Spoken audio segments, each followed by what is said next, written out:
Bismillahirrahmanirrahim. Assalamualaikum warahmatullahi wabarakatuh.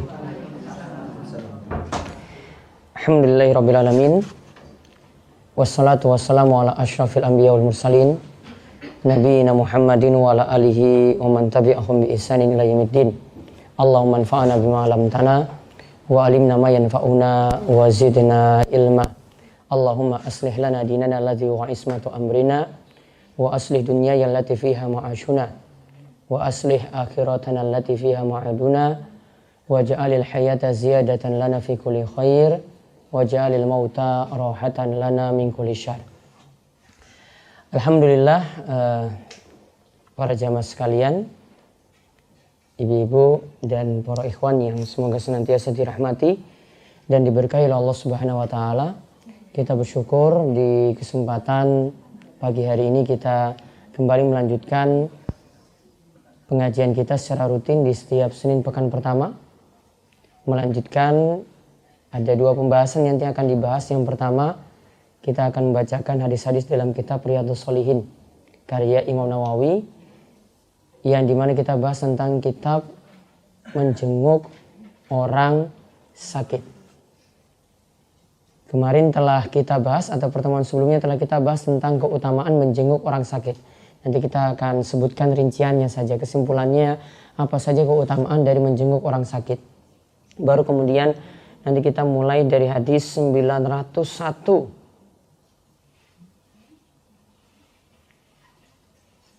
901 tentang, kalau di kitab saya 902 kayaknya, 902 atau 901 tentang bab mayyud'a bihi lil marid, doa yang nanti diucapkan ketika mengunjungi orang yang sedang sakit atau ketika menjenguk orang yang sakit. Baik, pada hadis-hadis sebelumnya kita telah lihat beberapa hadis yang menunjukkan keutamaan dari orang yang menjenguk orang sakit. Penyebutannya itu dari hadis 895 sampai hadis 900. Apa saya sudah ringkaskan sebelumnya? Belum saya ringkaskan.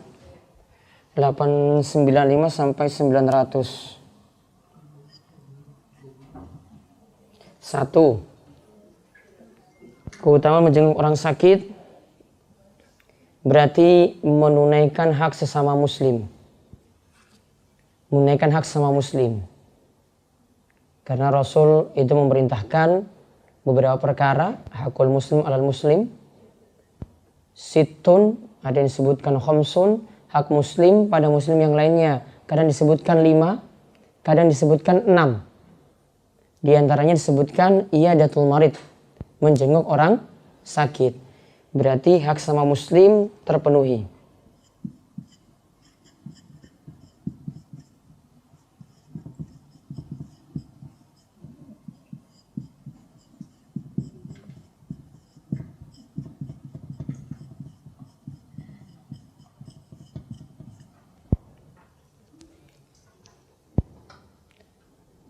Kalau kita lihat, kalau yang lengkap itu di hadis Abu Hurairah, ada situ mengucapkan salam, ada di situ menjenguk orang sakit, mengantarkan jenazah, ittiba'ul janaiz, namun sini dimaksudkan mengurus jenazah secara keseluruhan. Kemudian wa ijabatu dakwah, memenuhi undangan. Undangan apa yang wajib dipenuhi? Walimah. Walimah apa? Nikah. Karena walimah itu secara umum itu artinya makan-makan.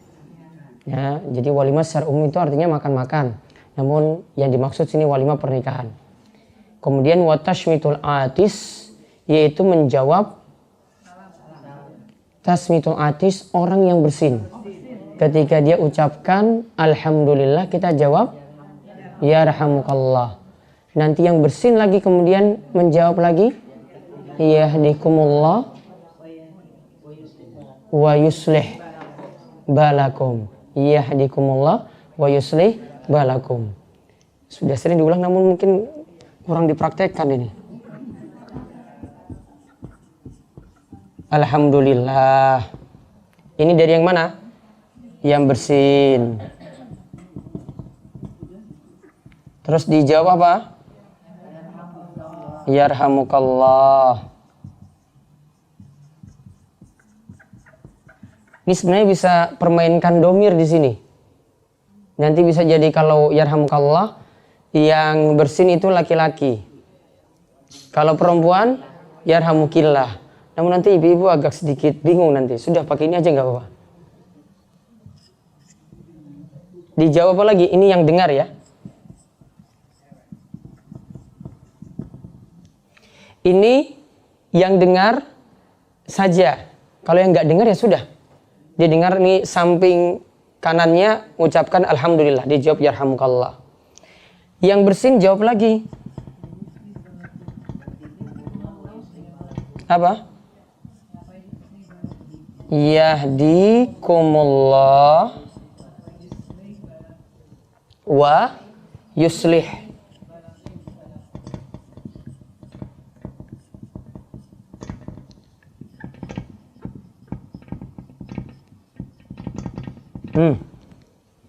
Semoga Allah memberikan petunjuk kepadamu dan memperbaiki keadaanmu.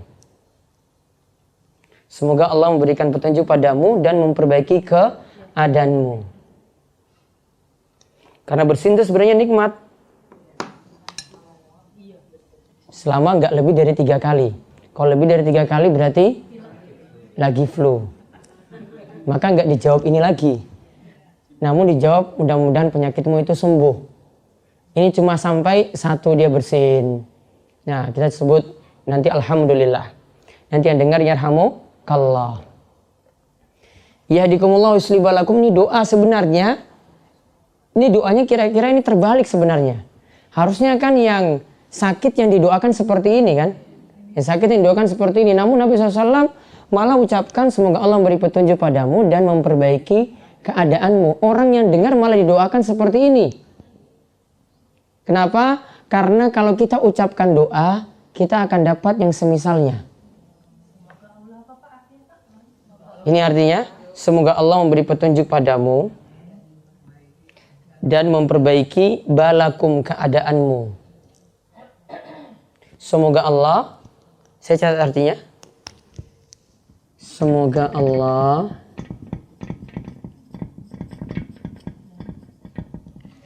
memberi petunjuk padamu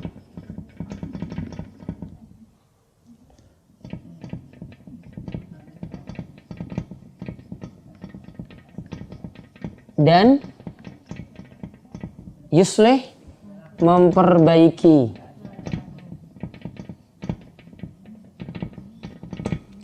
Sama dengan asal katanya dari islah. Islah itu artinya hubungan yang rusak ingin diperbaiki.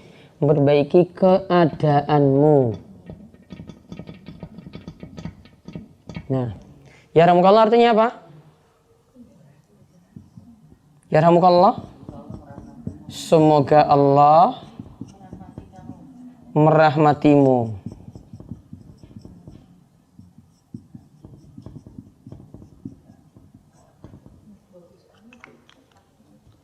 Bagus banget artinya. Saling doakan.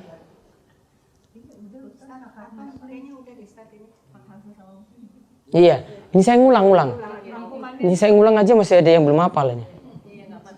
Coba diulang. Yang bersin ucapkan apa? Alhamdulillah. Bahkan kalau misalnya Bu Linda bersin ya, terus nggak mengucapkan, bisa yang lain suruh. Alhamdulillah Bu, gitu bisa. Maksudnya suruh mengucapkan alhamdulillah, kadang lupa. Ya, maka yang dengar, yang malah suruh, Bu, alhamdulillah. Nah, biar nanti yang dengar nanti balas, yarhamukallah.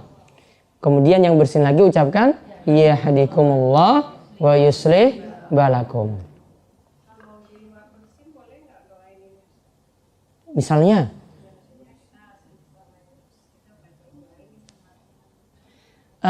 bentuknya mungkin bukan seperti ini ya. Soalnya ini kayak ada bahasa Arab. Kalau ini ada yang pernah belajar bahasa Arab ya. ini pakai fi'il mudhari sebenarnya. Mudhari itu artinya yang sekarang. Jadi keadaan yang sekarang saya didoakan. Baiknya dengan doa yang lebih daripada ini sebenarnya. Ini cuma keadaan ini. Namun kalau keadaan yang terus-menerus kita ingin doakan, nanti ada bentuk yang lainnya tidak pakai kalimat ini. Namun artinya doa rahmat juga. Nah, bisa mungkin pakai yang ini. Ini ada cerita yahdikumullahu wa yuslih balakum. Dulu orang Yahudi itu sengaja bersin, bukan sengaja bersin. Pokoknya dia bersin lah ketika itu. Entah dia buat-buat atau memang benaran dia bersin. Dia ucapkan alhamdulillah. Dia ucapkan alhamdulillah. Tentu dia pingin apa? Maaf. Ini yang dia pingin dapat doa ini pokoknya. Yahdikumullahu wa yuslih balakum, berarti yang bersin ya. Pingin dapat ini, doa ini. Dia dengar ada yang bersin, ucapkan alhamdulillah. Maka dia ucapkan yarhamukallah. Namun dia pingin dapat doa ini. Intinya maaf, Yahudi tadi itu yang bersin. Dia ingin langsung dapat doa ini kan? Maka malah doa ini tidak didapatkan, langsung Yahudi ini diucapkan doa ini oleh Rasulullah SAW. Yahdikumullah wa yuslih balakum. Tidak diucapkan yarhamukallah. Supaya orang Yahudi tadi dapat hidayah. Jadi ada yang mau bersin seperti itu supaya didoakan. Berarti orang Yahudi lebih pintar daripada Muslim. Ini aja yang paham ini. Yang Muslim sudah dari kecil belum paham-paham juga. Bersin jawabnya seperti itu. Yahudi yang nggak amalkan syariat Islam itu malah paham ini seperti ini. Baik, sudah ya. Jadi yang pertama tadi hak sama Muslim terpenuhi. Yang kedua lagi apa keutamaannya? Apalagi keutamaannya yang kedua? Dapat doa dari malaikat nggak? Ada nggak hadisnya?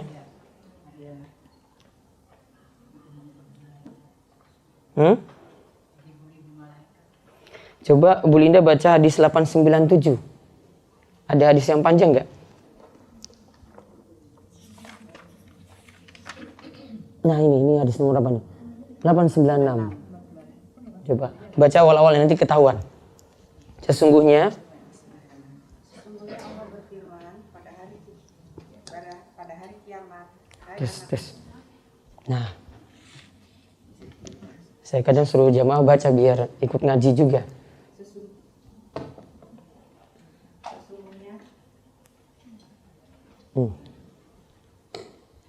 Sesungguhnya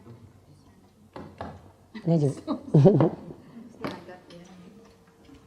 Sesungguhnya Allah berfirman pada hari kiamat, hai anak Adam, aku sakit, tetapi kau tidak menjengukku. Manusia berkata, ya Tuhanku, bagaimana aku menjengukmu, sedangkan engkau adalah Tuhan semesta alam. Allah Subhanahu wa Ta'ala berfirman, apakah engkau tidak mengetahui bahwa seorang hambaku fulan itu sakit, tetapi engkau tidak menjenguknya? Tidakkah engkau mengetahui bahwa apabila engkau menjenguknya, maka engkau akan mendapatku di sisinya? Hai anak Adam, aku meminta makanan kepadamu, tapi engkau tidak memberikan makanan itu kepadaku. Manusia berkata, ya Tuhanku, bagaimana aku memberikan makanan kepadamu, sedangkan engkau adalah Tuhan semesta alam. Allah berfirman, tidaklah engkau mengetahui bahwa seorang hambaku pula meminta makanan kepadamu, tetapi engkau tidak memberikan makanan itu kepadanya. Tidaklah engkau mengetahui bahwa apabila engkau memberikan makanan kepadanya, tentulah engkau akan mendapati demikian itu di sisiku. Baik, stop. Kalau kita jenguk orang sakit, maka yang terjadi nanti Allah itu akan ada di sisi kita ketika kita menjenguknya. Sama seperti kita memberi makan pada orang miskin, maka nanti Allah juga ada di sisi kita. Artinya Allah memberikan pertolongan pada setiap orang yang menjenguk orang sakit. Berarti mendapatkan pertolongan Allah.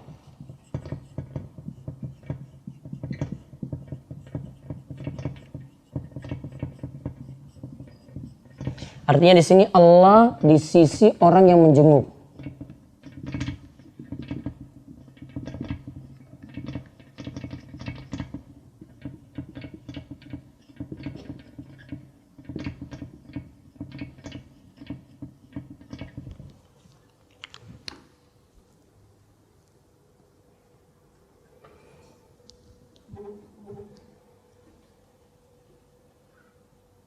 Allah di sisi orang yang menjenguk. Jadi kita yang menjenguk malah kita yang dapat pertolongan juga dari Allah. Di samping yang sakit juga dapat pertolongan dari Allah. Nikmatnya di situ. Jadi bukan saja yang sakit, yang lagi menderita, yang lagi susah yang dapat pertolongan. Kita yang jenguk juga dapat pertolongan dari Allah Subhanahu wa Ta'ala. Maka jenguk-jenguklah orang sakit, rajin jenguk. Ada teman nggak datang pengajian beberapa kali, dijenguk. Ya, kalau saya nggak mungkin dari Jogja kan ke sini. Paling cuma diberitahu aja SMS atau WA, saya balas. Terus di hadis, kalau di Bu Linda, hadis 898. 898. Sesungguhnya orang muslim apabila menjenguk saudaranya sesama muslim, ia tidak henti-hentinya berada di furqah dalam surga sampai ia kembali. Beliau ditanya, "Ya Rasulullah, apakah furqah itu?" Beliau menjawab, "Kebun surga yang siap dipetik."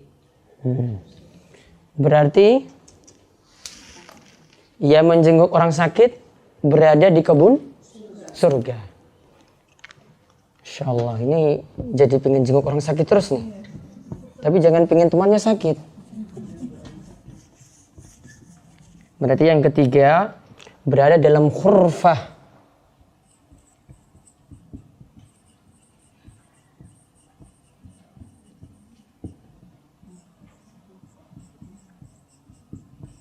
Khurfah tadi apa? Kebun.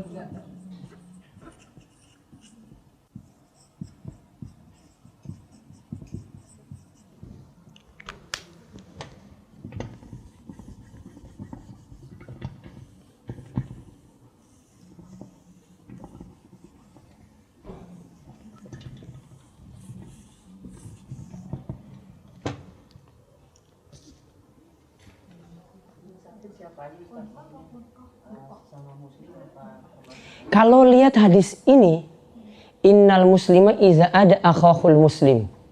Jika dia mengunjungi saudaranya yang muslim, berarti muslim menjenguk sesama muslim.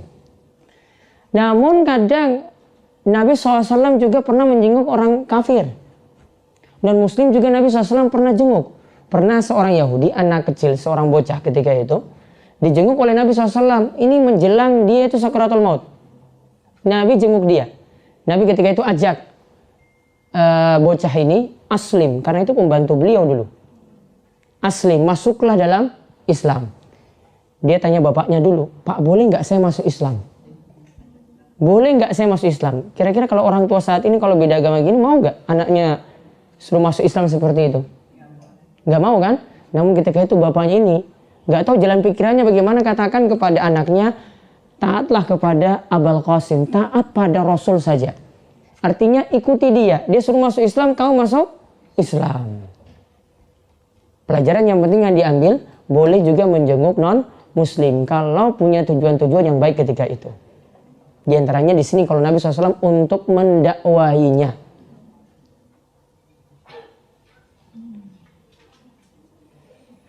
Kemudian hadis 899. Nah ini lagi keutamaan yang keempat nanti. Hadis 99 kalau yang di buku. Tiadalah seorang muslim pun yang menjenguk saudaranya sesama muslim di waktu pagi kecuali ada 70.000 malaikat yang mendoakannya supaya memperoleh. Berapa malaikat? 70.000. Bukan satu malaikat, 70.000. Terus. Supaya memperoleh rahmat Tuhan hingga sore hari. Dan jika ia menjenguknya di waktu petang, maka 70.000 malaikat mendoakannya supaya memperoleh rahmat Tuhan hingga pagi hari. Dan ia memperoleh tempat buah-buahan yang sudah waktunya dituai di dalam surga. Baik. Ada dua keutamaan yang disebutkan dalam hadis ini. Yang kedua itu yang disebutkan di sini, berada dalam khurfah, kebun di surga. Di mana di kebun di surga ini buah-buahnya siap dipetik. Kemudian yang keempat disebutkan di situ didoakan rahmat oleh malaikat.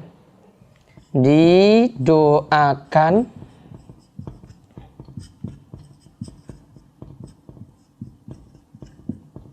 rahmat oleh malaikat. Kalau jenguknya pagi, berarti didoakan sampai sore. Kalau jenguknya sore, didoakan sampai pagi. Didoakan rahmat oleh malaikat jika jenguknya sore. Nah, jika jenguknya pagi, maka dapat rahmat sampai sore.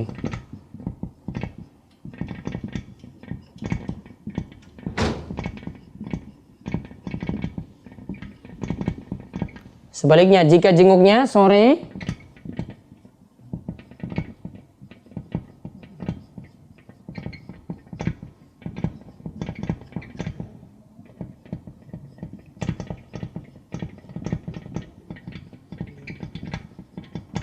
dapat rahmat sampai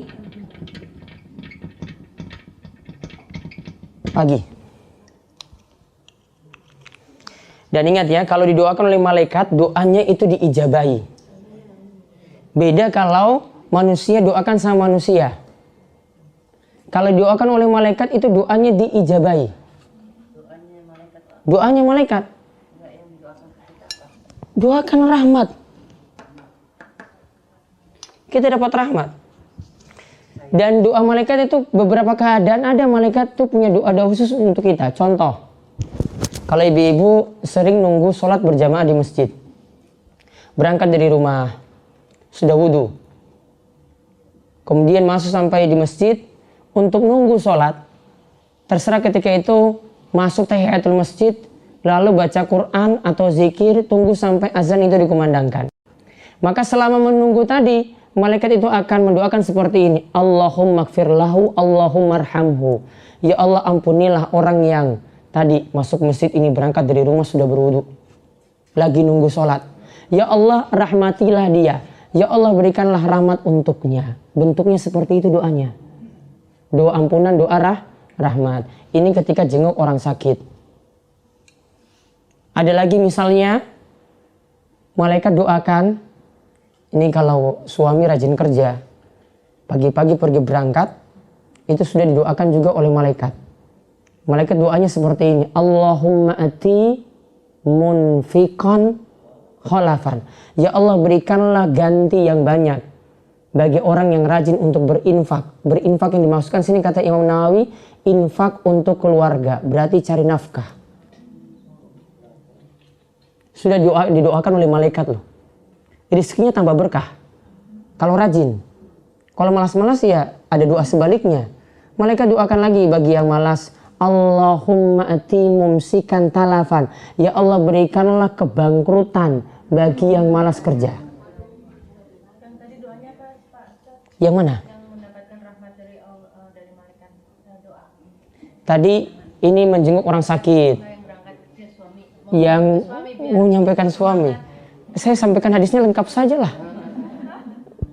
Ini hadisnya ada lengkap. Nanti kasih WA-nya saya kirim hadisnya. Lengkap ini hadis ini loh. Nih, Pak, ini harus rajin kerja loh. Ini hadisnya ini. Ya, gitu. Ada. Allahumma ati munfiqan khalafan. Beri ganti pada orang yang rajin infak. Infak untuk keluarganya. Sebaliknya tadi, Allahumma ati mumsikan talafan. Ya Allah, berikanlah kebangkrutan bagi yang pelit, yaitu yang malas kerja tadi, yang malas cari nafkah. Sudah, berarti yang pertama apa? Keutamaannya hak sesama muslim terpenuhi. Yang kedua, mendapatkan pertolongan Allah. Allah berada di sisi orang yang jenguk. Yang ketiga, berada dalam khurfah, punya jaminan kebun di surga di mana buahnya siap dipetik. Yang keempat, didoakan rahmat oleh malaikat. Jika dia jenguknya pagi, didoakan rahmat sampai sore. Jika jenguknya itu sore, didoakan rahmat sampai pagi.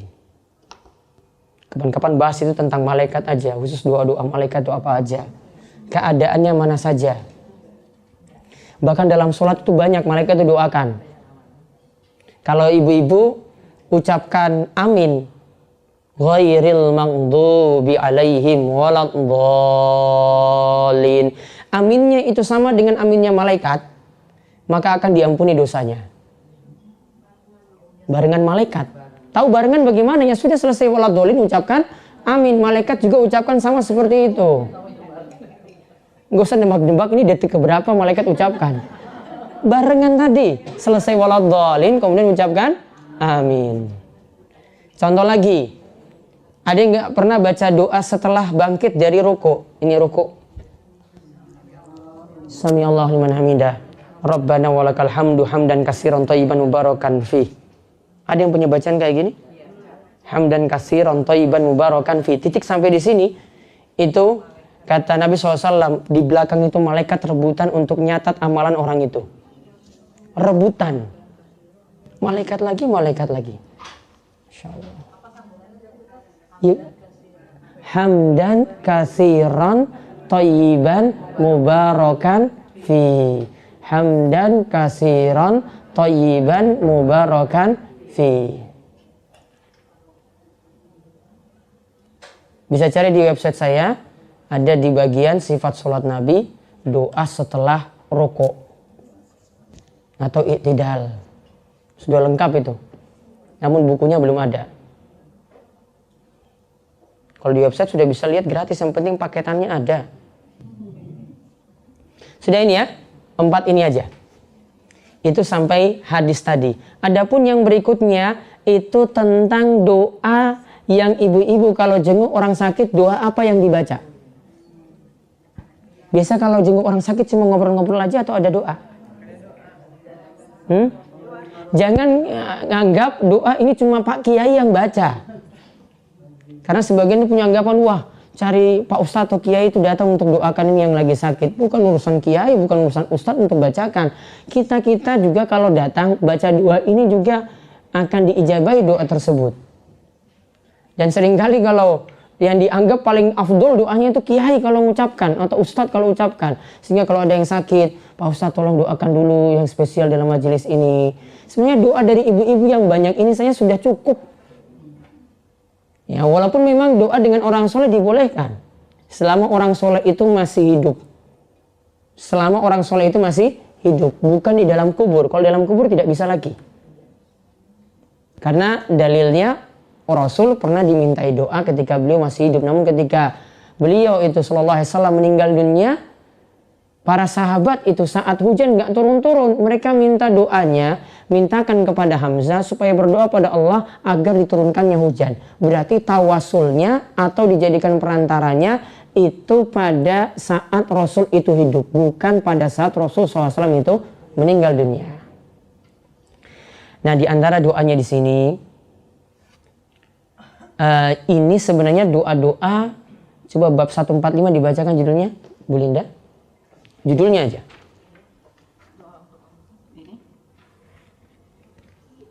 Doa untuk orang sakit. Baca hadis yang 901.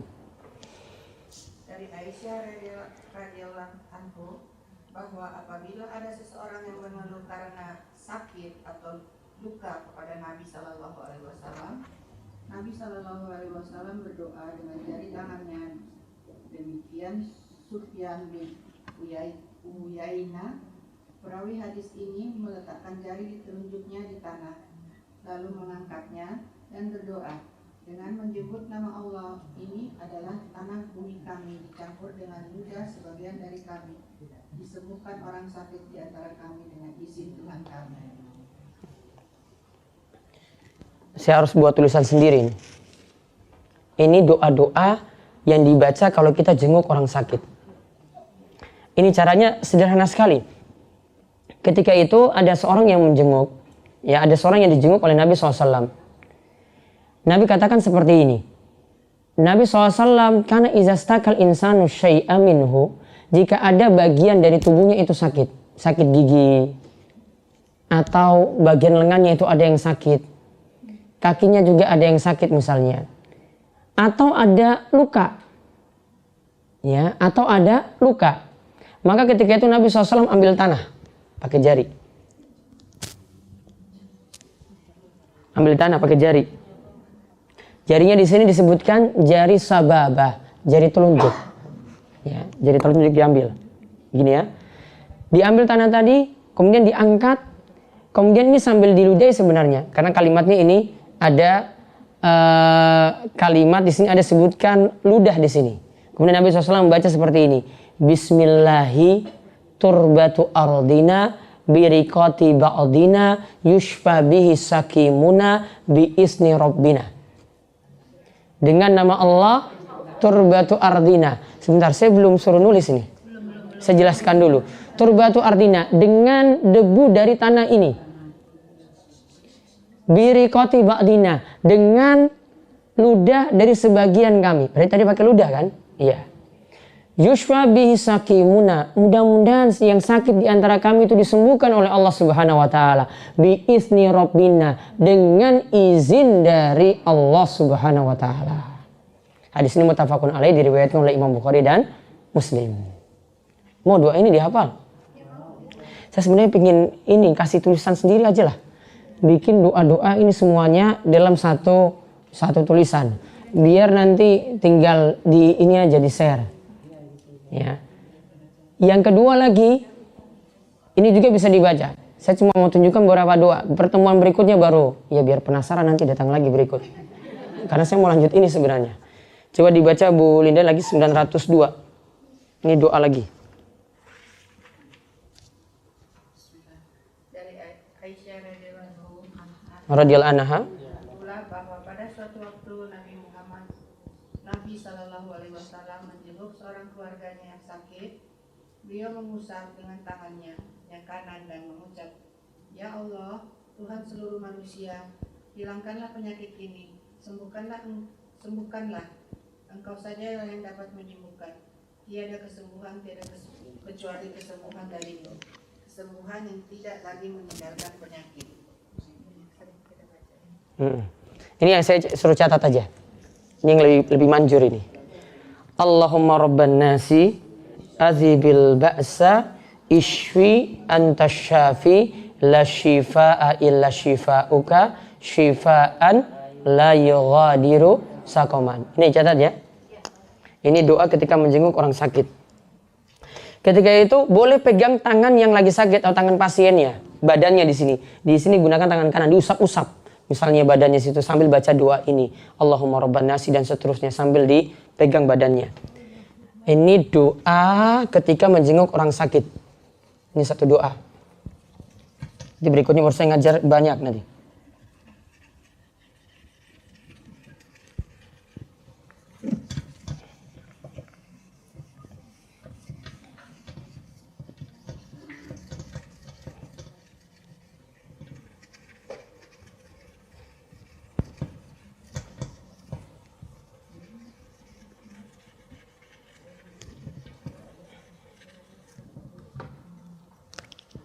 Doa ketika menjenguk orang sakit.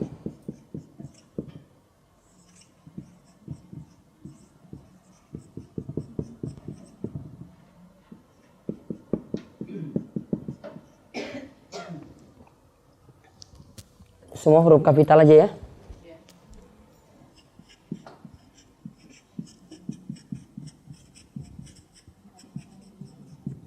Allahumma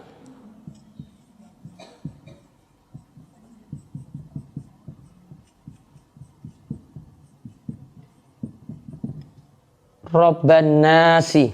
Kelihatan nggak di belakang? Yang di belakang kelihatan nggak? Masih kelihatan? Allahumma Rabban nasi azhibil ba'si. Azhibil ba'sa.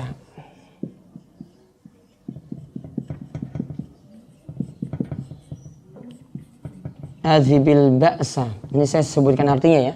Azhibil ba'sa ishfi anta syafi. Ishfi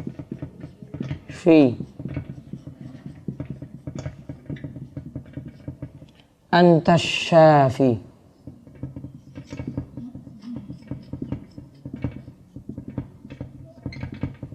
anta syafi la shifaa illa shifauka.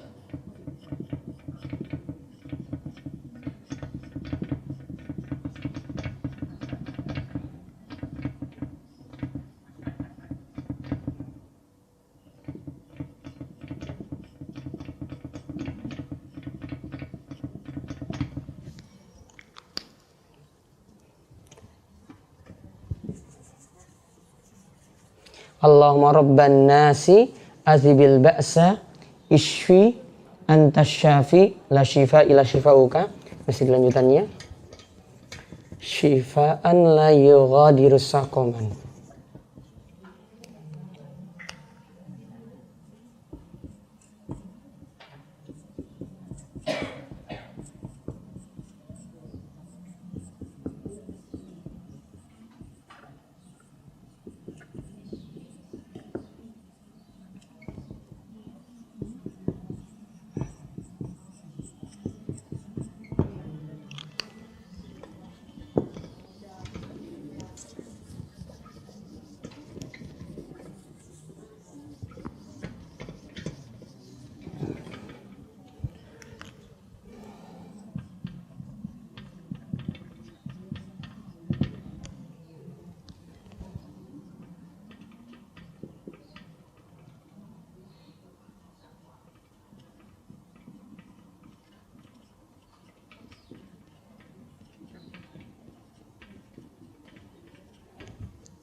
Illa shifauka,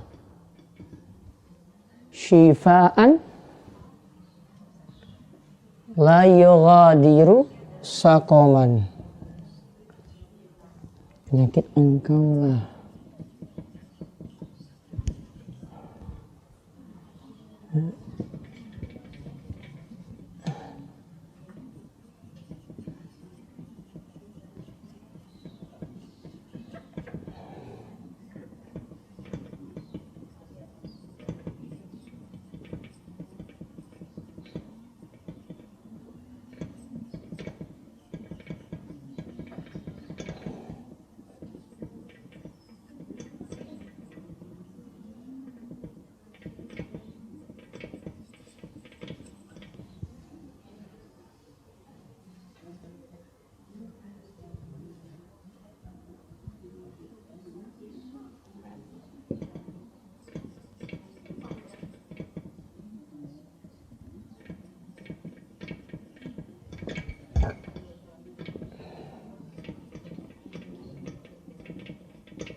Ya Allah, Rabb manusia, hilangkanlah penyakit ini, sembuhkanlah karena Engkaulah yang Maha Penyembuh.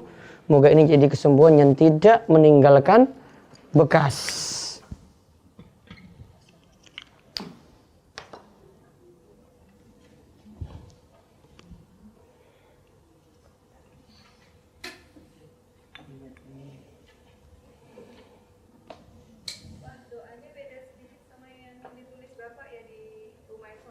Iya, itu lafaz yang lain. Boleh pakai itu juga.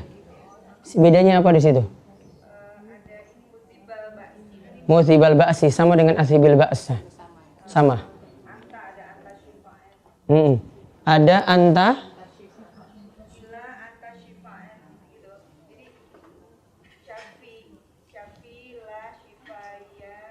La syifaan illa anta. Iya, boleh pakai itu. Beda riwayat. Ini boleh dipakai, itu boleh dipakai. Karena saya ikut kitab Riyadhus Shalihin. Saya biasanya pakai yang itu malahan.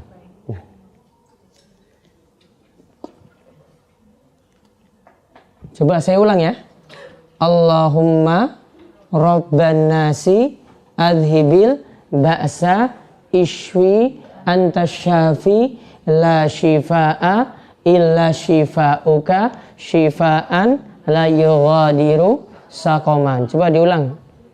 Allahumma rabban nasi adhibil ba'sa ishwi anta syafi la shifaan illa shifauka shifaan la yughadiru saqaman. Di sini bisa pakai la shifaan. Situ ada shifaan. La shifaa aja ya. La shifaa illa shifauka shifaan la yughadiru saqaman. Lihat artinya. Ya Allah, Rabb manusia, hilangkanlah penyakit ini. Dia mau penyakit apa saja boleh. Hilangkanlah penyakit ini, sembuhkanlah karena Engkaulah yang Maha Penyembuh. Moga ini jadi kesembuhan yang tidak meninggalkan bekas. Ini saya agak ringkas yang di sini dengan kalimat yang lebih sederhana. Moga ini jadi kesembuhan yang tidak meninggalkan bekas. Ini yang kalimat yang terakhir. Jadi cara doakan seperti itu. Boleh sambil megang badan orang yang sakit. Seperti dalam riwayat tadi, diusap-usap boleh. Ini bukan berlaku untuk orang lain selain keluarga saja. Keluarga sendiri pakai doa ini. Anaknya sakit bisa doakan seperti ini. Jadi sendiri sakit, doanya nanti ada sendiri. Saya pernah kasih lembaran kayaknya itu. Baca bismillah 7 kali. Terus auzubillahi wa qudratihi min syarri ma ajidu wa uhadzir. Ya kan? Nah, 7 kali. Itu dibaca 7 kali, bismillah 3 kali. Ya kan? Saya dulu sudah kasih doa-doanya sebenarnya. Iya. Sudah. Yang ini sudah ya. Sekarang saya bahas tentang fikih ibadah untuk orang sakit. Yang ini sudah saya lompat ke sini sekarang ke layar presentasi. Nanti file ini mau di-copy boleh. Namun belum jadi buku. Mau di-copy boleh. Ini soalnya presentasi dulu di Surabaya. Ini saya lompat. Ini 11 renungan bagi yang sakit. Semua milik Allah. Semua akan kembali pada Allah. Yang telah hilang akan diganti dengan yang lebih baik. Mengeluh itu termasuk saat sakit biasanya cuma menambah derita. Kalau banyak ngeluh sakit gigi ya giginya tambah sakit. Perkuat sabar dan yakin ketika sakit. Berkeluh kesah membuat musuh senang, Allah itu malah murka. Sabar dan mengharap pahala itu lebih besar ganjarannya daripada mengharap yang telah hilang itu kembali. Jadi dompetnya hilang misalnya, cari-cari nggak dapat-dapat. Sudah ikhtiar, sudah usaha seperti itu, ya sudah sabar, harap dapat ganti dari Allah dibanding dengan dia harap itu kembali. Itu lebih besar pahalanya. Ridho pada musibah menjadikan Allah itu cinta. Allah Maha Hakim dengan hikmah yang diberi. Ini sudah saya jelaskan semuanya kemarin ya. Musibah akan membuat kita tidak ucup dan tidak sombong. Nah ini poin penting ini. Kadang kita diberikan penyakit, dikasih batuk saja. Sebelumnya tenggorokan juga, radang juga. Kadang itu omongannya nggak bisa dijaga. Allah tegur dengan diberikan musibah yang ringan seperti itu. Mungkin ada yang ringan, ada yang berat. Nah ini untuk menguji. Orang ini awalnya itu orang yang sombong. Diberi ini biar tidak jadi sombong dan juga tidak jadi ucut. Kemudian mending merasakan pahit di dunia, lezat nanti di akhirat. Karena penyakit yang kita derita itu perlahan-lahan dosa-dosa kita itu akan diangkat. Sehingga ketika kita jalan di muka bumi itu tidak punya dosa apa-apa. Di akhirat juga akan mendapatkan kelezatan. Ini 11 hikmah tadi itu dari Ibnul Qayyim. Yang tadi ya, 11 hikmah ini dari Ibnul Qayyim. Saya lompat sekarang masalah sholat bagi orang sakit. Kemarin sampai poin berapa? 1 sampai di mana? Masih tentang bersuci apa sholat? Masih bersuci? Oh berarti bersucinya sudah rampung. Sekarang sholat berarti. Saya terangkan sedikit untuk bersuci. Saya ringkaskan ya dari yang kemarin ya.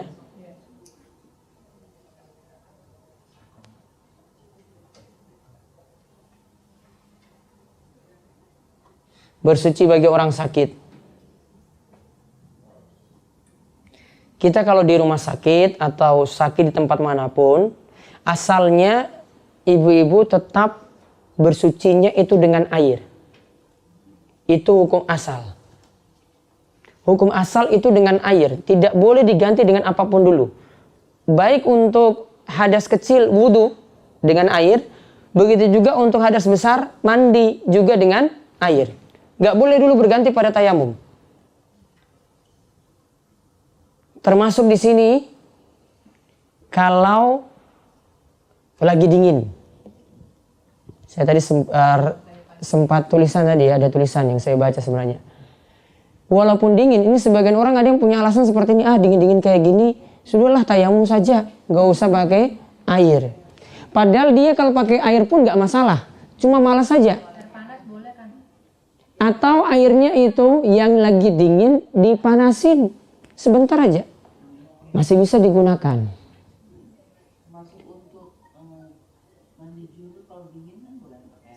Boleh, dan boleh wudhu pakai air hangat, boleh juga mandi junub juga dengan air hangat, nggak masalah. Nah sekarang yang kedua, jika tidak ada air atau tidak mampu menggunakan air, maka boleh beralih pada tayamum. Tayamum bagaimana ibu-ibu? Pakai ayat Al-Quran aja. Fatayamum sha'idan thayyiba famsahu biwujuhikum wa aydiyakum min. Usaplah wajah dan telapak tangan. Coba saya praktekkan sederhana saja. Tangannya kita tepuk dulu debu. Ini misalnya debu ya. Kalau di kursi seperti ini, kalau nggak ada debu ya nggak usah diusap-usap. Kalau nggak ada debu ya nggak boleh pakai ini. Berarti cari yang di mana? Cari yang ada debunya. Di bawah di lantai ini debunya ada, dipakai. Bagaimana bisa turun lagi sakit? Bisa minta yang lainnya bawakan debu. Harus debu, Pak. Sebentar, saya contohkan dulu. Ini, taruhlah dinding ya. Tapi saya praktekkan di sini. Ditepuk. Kalau terlalu tebal ditiup. Terus diusap tadi. Famsahu biwujuhikum, usap wajah. Wajahnya ini tidak persis seperti wudhu. Harus detail semuanya ini kena. Karena mengusap yang dimaksud mengusap, itu pokoknya cuma ada yang menempel saja sudah. Lalu setelah itu kedua telapak tangan. Tidak sampai siku. Karena dalam ayat cuma dikatakan wa aydiyakum min, telapak tangan kalian. Tidak dikatakan seperti wudhu yang sampai mirfaqain, yang sampai siku. Berarti kalau untuk tayamum cuma telapak tangan. Dan dimulai nanti disunahkan dengan bismillah juga. Coba kita praktekkan sama-sama. Bismillah, tepuk debu. Terus tiup tangannya. Usap wajah. Lanjut langsung dengan telapak tangan, gak perlu pakai debu yang baru. Satu kali, maksudnya satu kali jalan semuanya, tidak perlu ambil debu yang baru. Apa satu kali sholat, ataukah nanti setiap sholat nanti suruh berulang lagi, berulang tayamum lagi? Yang jelas kalau memang tidak didapati air, sebenarnya masih boleh tayamum sholat yang satu, boleh digunakan untuk sholat yang berikutnya. Namun kalau sudah didapati air, berarti tayamumnya jadi gugur, tidak boleh lagi pakai tayamum. Artinya kalau sudah ada air, ambil lagi air wudhu. Nah tayamum sudah. Setelah itu jika tidak mampu bersuci sendiri, orang lain boleh bantu. Jadi tadi misalnya kita mampu wudhu. Namun kalau suruh ambil air, gak bisa, sakit. Berarti bagaimana? Ambil anaknya misalnya, dia ambil ini, ambilkan air. Mau wudhu dulu untuk sholat. Boleh. Atau tayamum juga, karena nggak boleh kena air, tayamumnya boleh dibantu orang lain. Boleh ketika itu kalau wudhu dia tuangkan, atau dia yang mewudukan kita. Atau kalau tayamum, mentayamumkan kita. Kalau mandi, memandikan kita, boleh. Jadi bukan alasan harus meninggalkan wudhu atau tayamum selama masih bisa ditolong oleh orang lain. Meskipun pakai pampers segala, nggak masalah. Kalau orang tua kita sudah sepuh seperti ini, kita wudhukan. Kalau dia junub, kita mandikan. Kalau nggak boleh gunakan air, kita tayamumkan. Sudah tayamumkan bagaimana berarti? Tayamumkan. Ya kita jadikan dia seperti kita, seperti tayamum sendiri, namun untuk dia. Berarti nanti kita ambil debu, terus usap wajahnya. Terus telapak tangan, sudah. Kalau wudhu, praktekkan seperti praktek wudhu. Lanjut.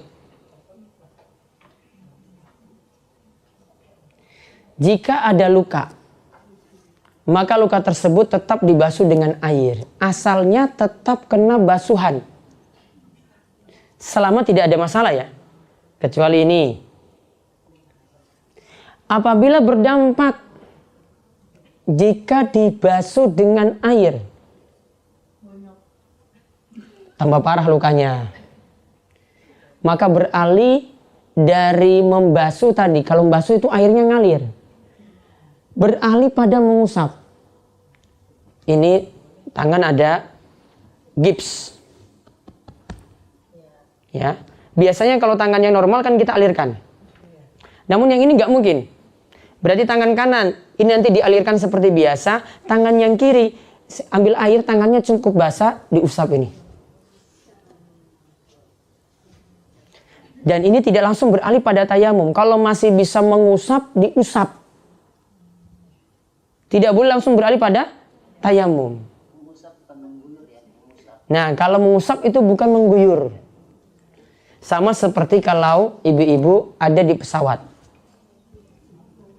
Pilih wudhu apa tayamum? Wudhu apa tayamum? Ada air nggak? Kira-kira kita masih bisa pakai air sekecil mungkin nggak? Membasuh pasti nanti ada yang netes kan? Sudahlah, ganti mengusap. Ini keran yang di toilet, datang aja situ. Cukup. Ya, dibasahin. Wudhu bagian yang wajib mana saja ibu-ibu? Yang wajib muka, tangan sampai siku, kepala, telinga, kaki. Ada berapa anggota berarti? Muka, tangan sampai siku 2, kepala, telinga dihitung 1, 3. Kaki. Caranya buka keran saja di toilet, cukup dibasahin tangan kita kan, diusap. Satu kali kalau sudah yakin ini kena semua sudah. Terus tangan sampai siku. Usap. Saya nggak selalu alirkan loh. Usap saja kalau sulit, karena khawatir nanti ini di bawah becek nanti dimarahin pramugari. Ya. Terus ambil untuk kepala lagi. Kaki, tangannya basah saja kan? Enggak. Tisu basah bukan air mutlak. Itu ada bercampur dengan alkohol. Enggak boleh. Karena kalau untuk berwudu mandi harus dengan air mutlak. Sapu tangan dibasahin enggak? Air biasa boleh. Biasanya itu ibu-ibu ada yang siapkan kalau pergi umroh, itu ada yang siapkan untuk ada spray. Itu juga boleh. Lebih praktis. Kalau sebelum berangkat kita sudah wudhu dulu, terus kita batal wudhu, kita mau wudhu lagi, kita mau sholat wudhu lagi, terus kita kan udah pakai kaos kaki. Itu harus. Nah, kaos kakinya nggak usah dicopot. Nah, itu nanti masuk hukum mengusap sepatu atau mengusap kaos kaki. Yang penting ketika pakai kaos kaki tadi sudah wudhu lebih dahulu. Maka berikutnya ini cuma diusap, nggak usah dicopot langsung. Diusapnya bagian atas. 1, 2. Bagian yang lainnya seperti biasa. Oh, ini bisa berlaku untuk di atas pesawat juga ya? Iya. Ini kalau bisa dipraktekkan biasanya yang sering umroh. Pesawat itu kalau balik ke Indonesia biasanya malam subuh itu dapat di perjalanan. Gitu. Kalau kerudungnya ibu-ibu bisa Kalau bisa pakai toilet nggak? Kalau pakai toilet, maka kalau bisa dibuka, dibuka. Namun kalau nggak bisa, cukup basah. Usap kerudungnya. Telinganya cukup masukkan jari aja ke dalam kerudungnya. Sudah. Tanpa dicopot. Nah, itulah yang saya sering ini. Ya harus tetap dibuka, Bu. Nggak boleh mengusap lengan baju, nggak boleh.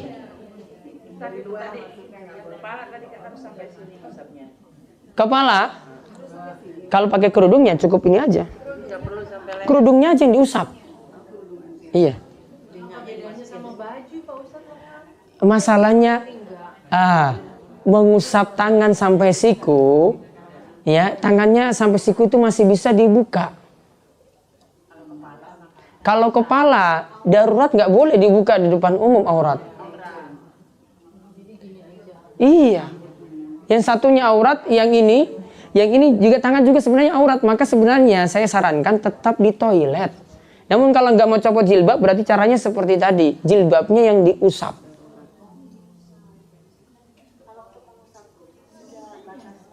Mengusap khuf untuk yang mukim.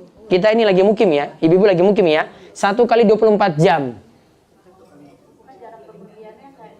Nah, kalau sudah safar, baru 3 kali 24 jam. Jaraknya bagaimana, Bu? Oh, berarti mukim. Boleh mengusap. Asalkan tadi ketika pakai kaos kaki, sudah dalam keadaan berwudu.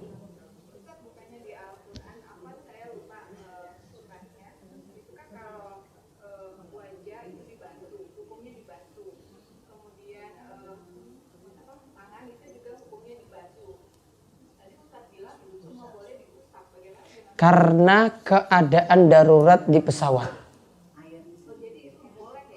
Kalau keadaan darurat seperti itu, daripada nanti kita nggak bisa dengan cara mengalirkan atau mengguyur, maka diambil yang minimalnya tadi ini. Kalau tidak bisa dibasuh, diusap. Namun kalau masih bisa, dalam toilet kita masih bisa alirkan, bagusnya seperti itu. Ya, bagusnya seperti itu, dapat idealnya. Namun kalau tidak bisa dapat ideal, dekati yang ideal. Saddidu wa qaribu, kata Nabi, lakukan yang ideal. Kalau nggak mampu, dekati yang ideal. Jadi ini cuma keadaan darurat saja. Sudah? Ya, taib. Jika diusap berdampak lagi, basuh, guyur, masalah. Diusap juga masalah. Nggak boleh air sama sekali kena badan. Maka langsung beralih pada tayamum. Ya, itu yang terakhir.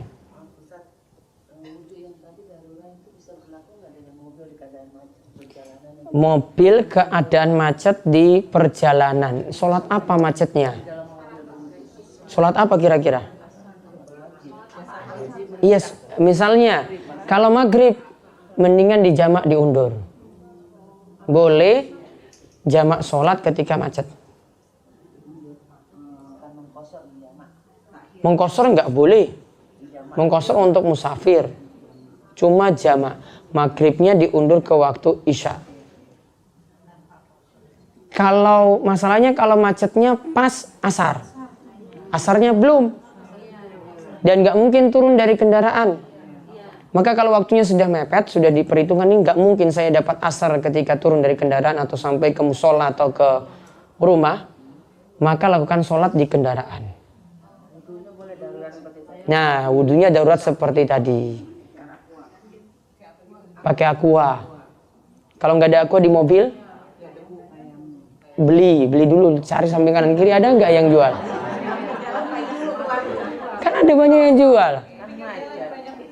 Siapa tahu ada yang samping kanan kiri. Minum. Sudah lihat ada yang macet ya, beli minum, mau wudu.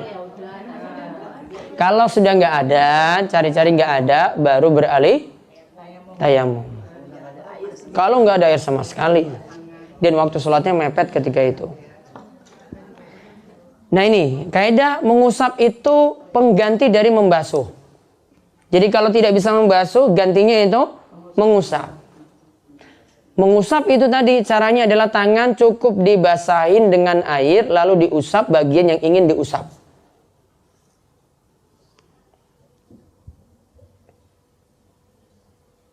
Namun ingat ya, asalnya itu membasuh, yaitu diguyur. Terus bagaimana disebutkan dalam surat Al-Maidah ayat 6. Tadi yang disebutkan Al-Maidah ayat 6. Yang mana Pak? Ini ya, Al-Maidah. Tentang masalah tata cara wudhu tadi, mengusap, membasuh itu di surat Al-Maidah ayat 6.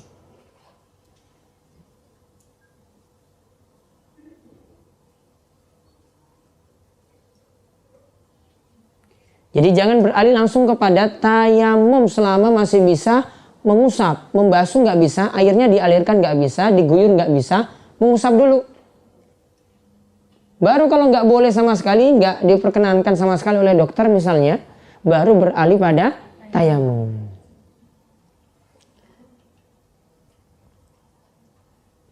Nah, ini sudah sama dengan tadi. Kaidah lagi. Tidak boleh beralih pada tayamum kalau anggota wudhu masih bisa diusap. Tidak boleh beralih pada tayamum kalau anggota wudhu masih bisa diusap.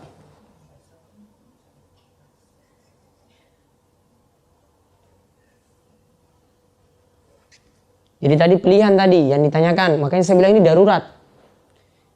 Ibu-ibu harus pahami yang darurat-darurat juga. Jangan cuma mikir yang enak-enak aja. Sholat yang enak bagaimana, wudhu yang enak bagaimana, tayamum yang enak bagaimana. Ada yang darurat itu harus dipelajari. Keadaan-keadaan genting itu perlu dipelajari.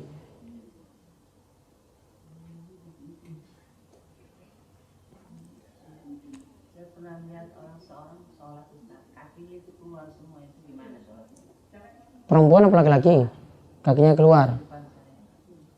Harusnya dinasihatin, nggak boleh. Mungkin belum paham. Auratnya terbuka, kaki terbuka. Gak boleh. Ambil mukena dipakai sampai bawah, kakinya sampai tertutup. Wajib itu. Iya, auratnya tidak sempurna. Sudah?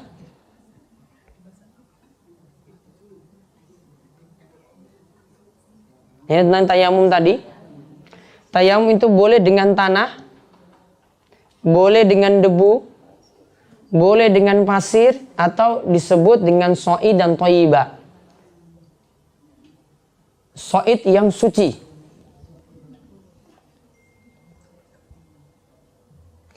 Dan sini saya bercatatan lagi, tayamum boleh digunakan untuk beberapa kali sholat selama belum batal. Berarti kalau air nggak dapat atau belum batal tayamumnya, maka boleh gunakan tayamum. Ini sholat zuhur tayamum. Asarnya tayamum lagi, belum dapat air. Dan belum boleh juga menggunakan air. Maghribnya belum dapat lagi, tayamum yang sholat sebelumnya boleh lagi digunakan. Saya katakan dalam kurung menurut pendapat paling kuat. Karena mayoritas ulama itu katakan setiap kali sholat itu tayamum. Walaupun belum batal. Amannya mungkin seperti itu. Namun boleh ambil pilihan ini.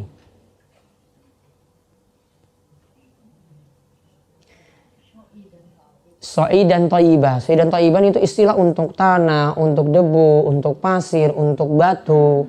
Itu boleh digunakan untuk tayamum. Jadi bukan hanya istilah debu ya. Pasir juga boleh. Ini pendapat yang paling kuat. Iya.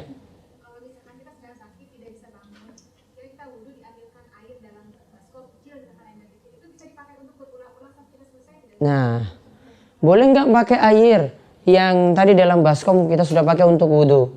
Berarti tertampung lagi, ya toh? Ke situ lagi. Nah, masih boleh. Itu namanya air musta'mal, air bekas bersuci. Pendapat yang paling kuat, air bekas bersuci selama masih suci masih boleh digunakan untuk berwudhu atau mandi berulang kali.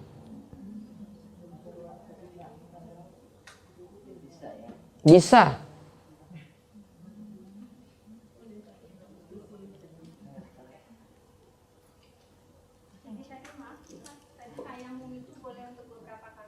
Tayamum boleh untuk beberapa kali sholat selama belum batal atau selama tidak dapati air.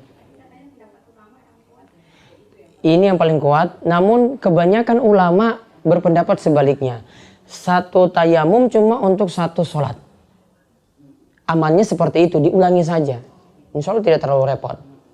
Artinya sekarang zuhur ingin sholat, tayamum. Asar, tayamum lagi. Maghrib, tayamum lagi. Walaupun belum batal.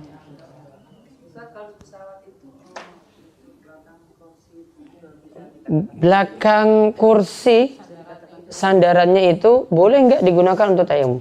Kira-kira disentuh itu ada debunya nggak? Halus.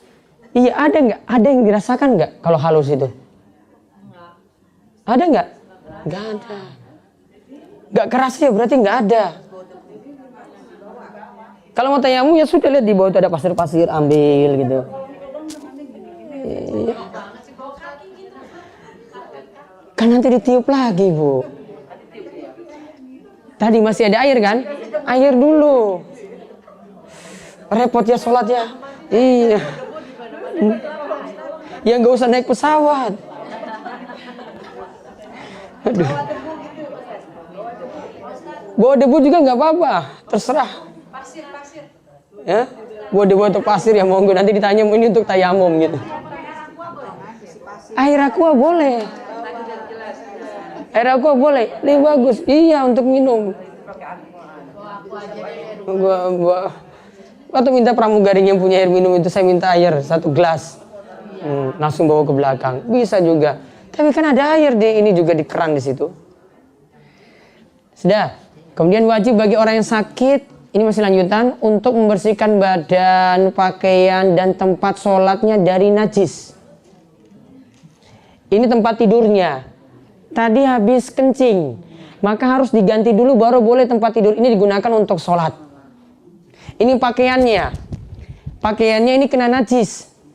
Ya, gamisnya itu kena najis. Boleh dipakai sholat kalau sudah diganti dulu. Sekarang masalahnya, gimana kalau waktu sholatnya sudah terbatas sekali? Subuh misalnya. Matahari terbit di sini jam berapa? 6 lewat 5. Taruhlah jam 6 kurang 5. Ya, ini mau sholat subuh. Masih ada waktu 10 menit. Namun ini ada pakaian yang kena najis. Sekarang mau dipilih apa?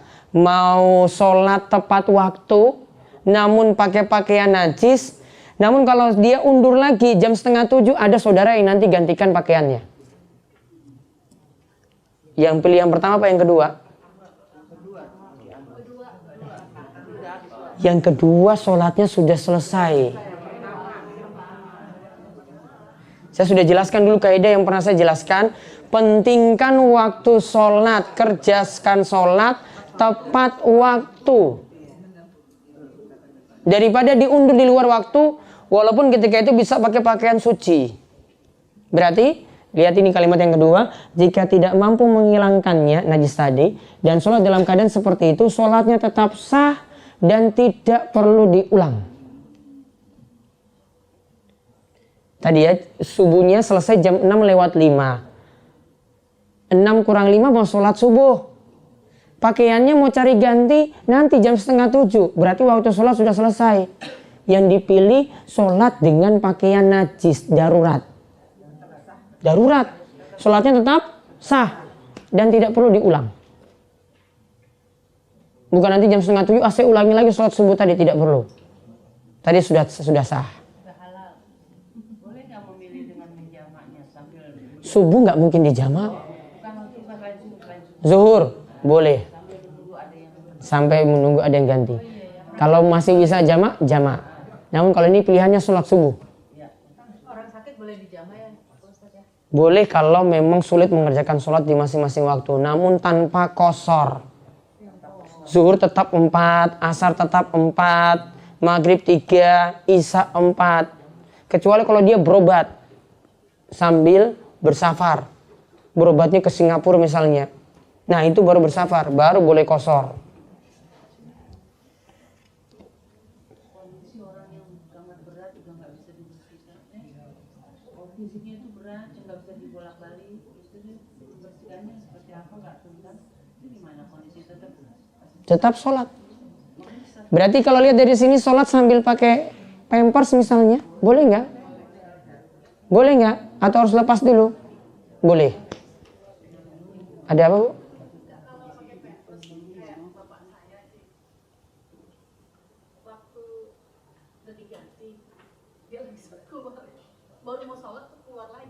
Darurat. Boleh. Sholatnya tetap dilanjutkan. Yang penting awal sudah wudhu. Namun kalau tengah-tengah keluar karena ini penyakit sudah sulit lagi untuk, iya sudah uzur, maka tetap dibolehkan dan sholatnya sah.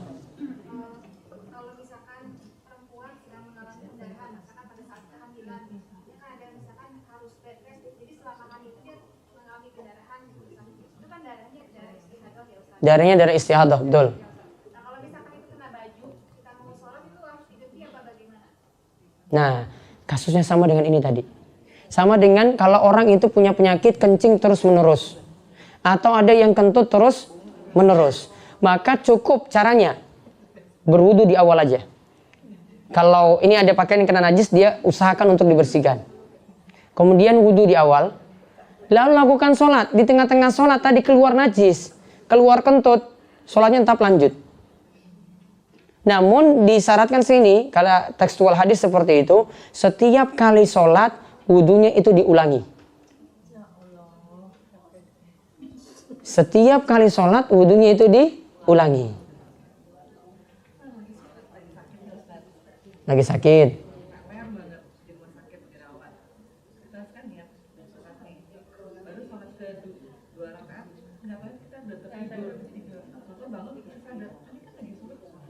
Karena saking kelelahan Ustaz, terus bangun lagi kita tahu begitu lagi, nah itu gimana Ustaz?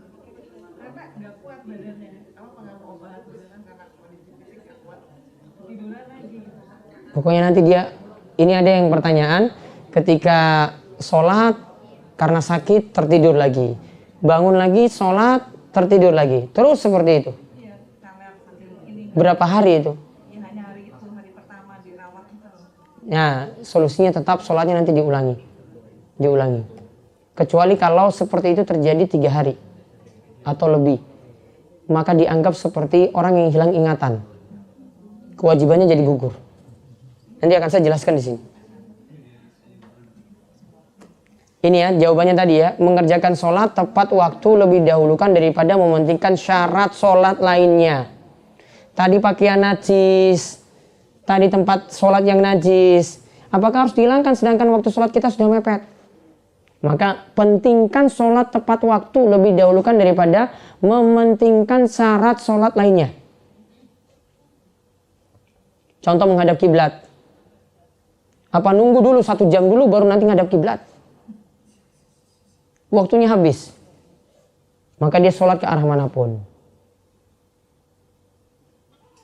Contoh misalnya, kita kalau umroh dari Jeddah sampai ke Jakarta, ngadap ke kiblat atau ngadap berlawanan?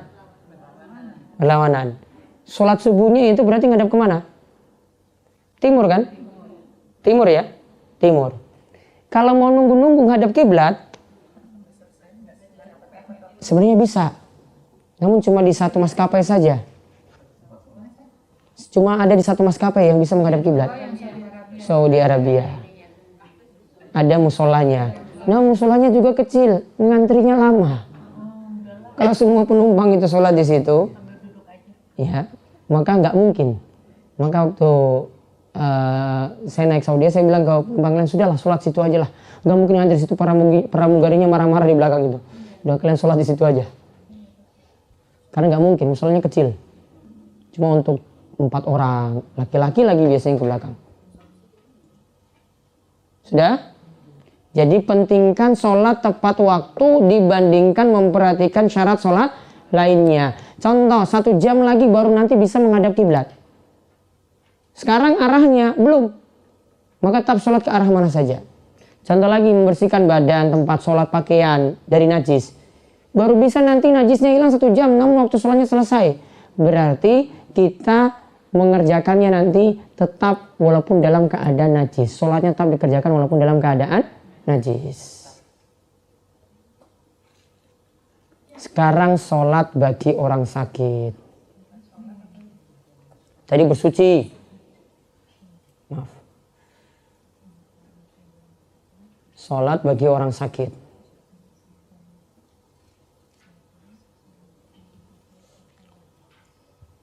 Yang pertama, wajib mengerjakan sholat sambil berdiri ketika mampu. Jika tidak mampu sholat sambil berdiri, maka sholatnya sambil duduk. Contoh, misalnya di kapal atau feri, bisa nggak sambil berdiri sholat? Kapal laut bisa. Apalagi cuma lewat laut Jawa saja yang tenang kayak gitu. Bisa nggak? Bisa. Berarti asalnya sholatnya sambil berdiri. Cari tempat musola. Biasanya kalau kapal-kapal besar itu ada musolanya sendiri di buritan kapal. Nah kemudian sholat di situ sambil berdiri, bisa menghadap arah kiblat juga. Asalnya seperti itu. Bisa berdiri nggak? Tempatnya memungkinkan nggak? Luas nggak? Kecuali ada bis yang punya musola. Kereta. Gimana sholatnya?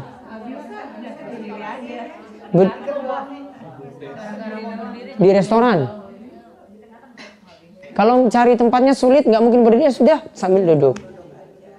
Kalau nggak mungkin, karena kendaraan yang sempit. Namun kalau kendaraan-kendaraan yang luas seperti kapal, tadi ada pesawat Saudi misalnya yang punya tempat musola sendiri, masih bisa sholat di situ. Maka asalnya sholatnya sambil berdiri. Diusahakan berdiri. Ya cuma goyang-goyang sedikit kan asik juga kan goyang-goyangin sholat. Nah jika tidak mampu sholat sambil berdiri, maka sholatnya sambil duduk. Sudah ini? Masih sholat? Ketika sholat sambil duduk, yang paling utama duduknya. Ini ya, kita ganti posisi berdiri berarti. Ini saya berdiri. Sekarang untuk menggantikan posisi berdiri ini, saya duduknya bagaimana? Kan saya sholatnya sambil duduk sekarang. Nah duduknya mau begini, bersila, ataukah duduknya seperti tahiyat awal?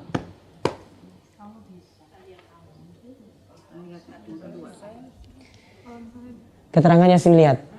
Sambil duduk yang paling utama jika ingin melakukan gerakan berdiri dan ruku, maka duduknya mutarabian, duduknya bersila kalau bisa. Kenapa? Karena nanti untuk membedakan dengan duduk antara dua sujud, ibu-ibu duduk antara dua sujud bukan bersila kan? Bukan. Duduknya iftirash. Untuk membedakan juga dengan duduk tawarruk, duduk tahiyat akhir. Biar cuma membedakan ini berdiri loh, ini ruku dengan duduk. Sedangkan jika ingin melakukan gerakan sujud, yang lebih utama adalah jika dilakukan dengan duduk muftarishan. Yaitu duduknya seperti kita tasyahud awal. Jadi duduk ketika antara dua sujud, itu duduknya seperti kita tasyahud awal atau tahiyat awal.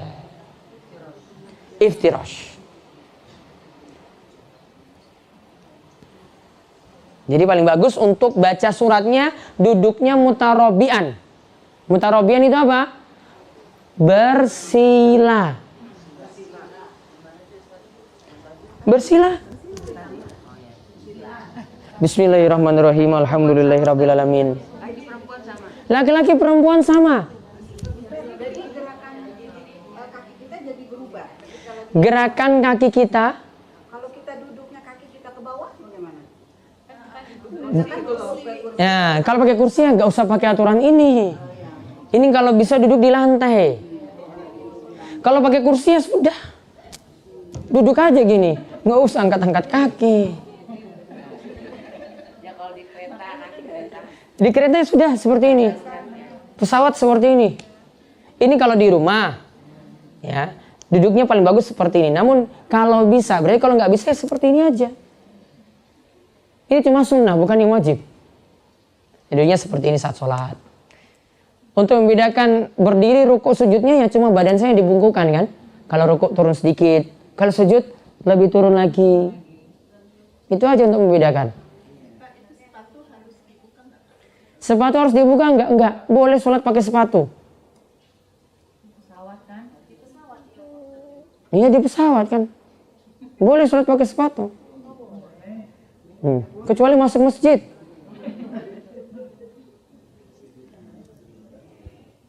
Jadi boleh pakai sepatu. Ini cuma cara duduknya ya, kalau kita di lantai ya. Kalau ini nggak bisa dilakukan, apapun cara duduknya boleh. Mau selonjor juga gini ya, nggak masalah. Sudah nggak bisa, kakinya dilipat-lipat. Pokoknya yang mampu. Karena kita sudah bahas di kaidah di awal, fattaqullaha mastata'tum. Bertakwalah kepada Allah semampu kalian. Mampunya segitu. Nah, sholat ini sekarang imamnya, orang yang sholat sambil duduk boleh nggak jadi imam? Asalnya boleh. Namun ini aturan saja. Ketika imamnya sholat sambil duduk seperti ini, maka makmumnya juga sholatnya sambil duduk. Kalau imamnya mulai dari awal. Namun kalau imamnya itu mulai dari tengah-tengah, karena imamnya sepuh misalnya, di tengah-tengah dia duduk, maka makmum tetap berdiri. Namun kalau dari awal dia duduk, makmum juga boleh ikut duduk.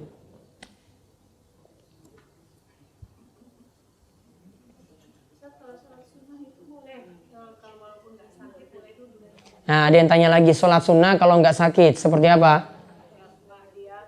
Tahajud atau duha, bukan karena sakit, namun dia ingin duduk, boleh. Namun pahala ketika mampu berdiri saat sholat sunnah tadi, tetap yang berdiri lebih utama daripada yang duduk. Pahalanya lebih besar yang berdiri. Kecuali kalau sakit, pahalanya sama. Ada lagi? Nah.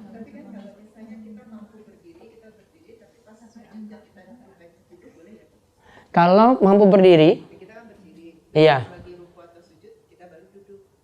Kalau mampu berdiri dia berdiri, namun pas gerakan rukuk dan sujudnya dia duduk, boleh. Kalau keadaan sakit seperti itu, bahkan dia sudah memenuhi rukunnya yang berdiri tadi. Sudah ya? Saya turun lagi. Itu tadi gerakan kita kan kalau kita ruku, kita kan kalau tadi duduk sambil di lantai, itu gerakan badan kita harus tetap. Kalau bisa sujud tetap turun sujud. Jidatnya, hidungnya, tangan, kaki, lututnya tetap kena lantai. Namun kalau nggak mampu, badannya nggak bisa dibungkukkan misalnya, semampunya. Nah sekarang selanjutnya, sekarang duduk nggak bisa. Maka pilihan yang berikutnya tidur menyamping. Nggak langsung terlentang, menyamping dulu. Kiblat mana sini ya? Sana ya. Maka badannya yang sebelah kanan itu di bawah, menyamping ya. Kemudian kepala yang sebelah kanan di bawah. Kepalanya menghadap ke arah utara. Sana utara ya. Kakinya selatan. Menyamping. Menyamping dulu. Lihat, yang paling utama tidur menyamping pada sisi kanan dan badan mengarah ke arah kiblat. Jadi badannya ini menghadap ke arah kiblat, kepala di utara, kaki di selatan. Tidur menyamping dulu yang kedua. Setelah duduk nggak mampu. Kalau mampu seperti ini,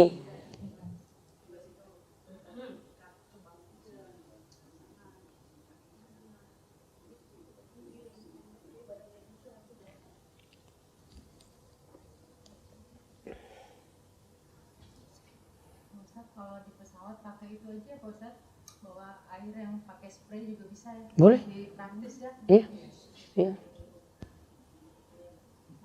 boleh.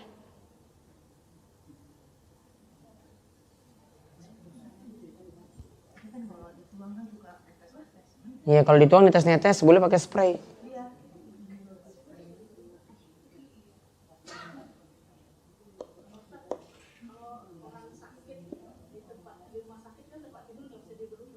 Nah, kalau tempat tidur tidak bisa dirubah-rubah, berarti tadi menghadap ke arah kiblat. Ada pilihan lain lagi, mau diubah nggak bisa. Mau diubah mungkin bisa, tunggu waktu sholatnya selesai. Ya, maka pilihannya tetap sholat keadaan apapun di situ. Menghadap badannya menyamping ke arah manapun. Sudah ini tidur menyamping ya. Kalau tidak bisa tidur menyamping lagi,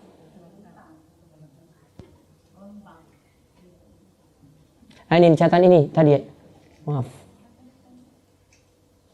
Jika orang sakit tidak mampu menghadap kiblat, maka sholat menghadap ke arah mana saja. Tadi sudah dijawab.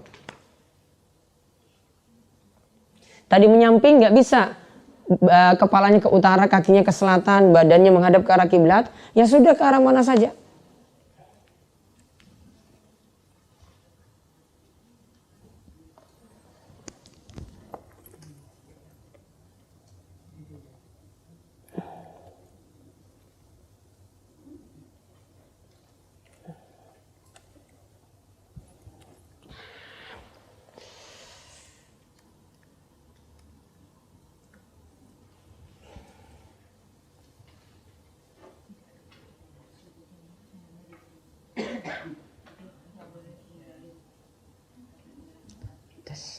Sudah? Jadi kalau tidak mampu menghadap ke arah kiblat, sama seperti kita juga di pesawat tidak mampu menghadap ke arah kiblat, berdiri saja nggak mampu, menghadap kiblat juga nggak bisa, maka ke arah mana saja.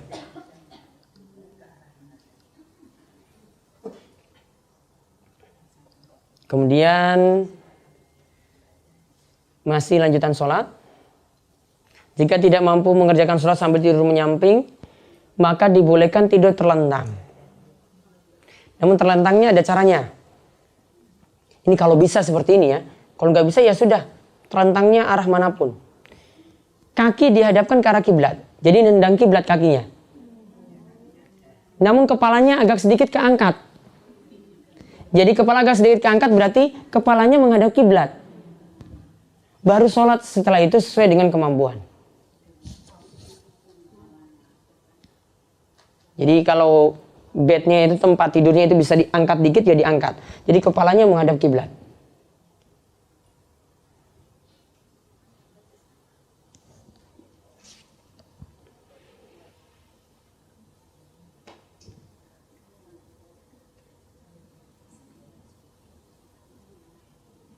Berarti kita ulang tadi. Kewajiban yang pertama apa? Berdiri. Kalau tidak mau berdiri, duduk. Duduknya untuk ganti berdiri, duduknya gimana tadi? Bersila. Kalau nggak mampu ya duduk bagaimanapun. Terus kalau tidak mampu duduk, tidur menyamping. Kalau tidak mampu tidur menyamping, tidur terlentang. Tidur terlentangnya caranya seperti itu. Jadi seperti ini ya, ini kiblat. Jadi kakinya nendang arah kiblat, kepalanya agak sedikit diangkat. Nah sekarang nanti tinggal gerakan rukuk dan sujudnya itu bagaimana? Kalau mampu diangkat sedikit ya diangkat, kalau nggak mampu ya sudah. Yang rukuk matanya dipejamkan sedikit, kalau sujud lebih pejam lagi. Seperti itu aja. Ya nggak mungkin dipaksa, masa rukuk nanti suruh badannya diangkat gitu, nanti kalau sujud diangkat lagi lebih tinggi lagi, nggak mungkin. Semua keadaan darurat ini kita pelajari.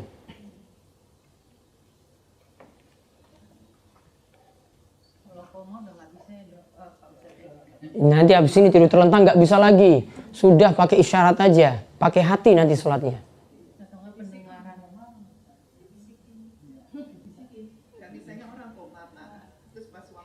Nah koma berarti kan nggak sadar lah. Nggak perlu. Kalau belum sadar ya belum. Nanti ada aturannya saya sebutkan terakhir. Kalau 3 hari belum sadar, ya 3 hari atau lebih itu belum sadar, berarti sholatnya nggak perlu diganti. Dia nggak perlu sholat. Seperti orang yang hilang ingatan. Namun kalau di bawah 3 hari, misalnya 1 hari nggak sadar, berarti 1 hari ini sholatnya yang dia ganti. 1 hari ini yang sholatnya yang dia ganti. Pingsan gitu. Iya, dia ganti. Kalau 5 sholat yang dia tinggalkan, berarti dia ganti 5 sholat. Gantinya nanti sadarnya langsung, misalnya dia sadarnya jam 6 pagi, langsung sholat subuh. Habis itu saya niatin lagi sholat zuhurnya, saya niatin lagi sholat asarnya, niatin maghribnya, terus isya'nya. Rapel semuanya.